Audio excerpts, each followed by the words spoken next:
So guys, welcome back to the channel Cat Comrade, and in today's video we are going to learn about how to set up architecture units in AutoCAD. For that you need to write the shortcut UN, which will show the units option. So just write UN and press enter.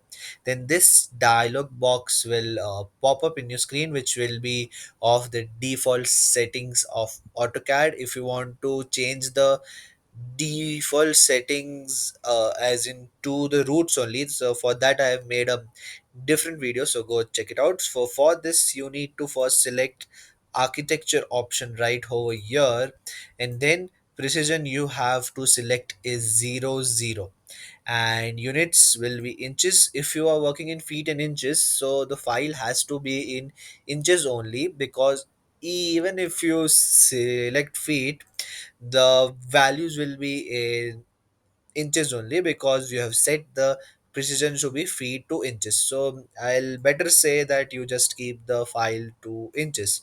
So that's all. Set this to international decimal degree precision 0, and yeah, you're good to go. So for this only that much for the video, so share it with someone who may need it. Thank you.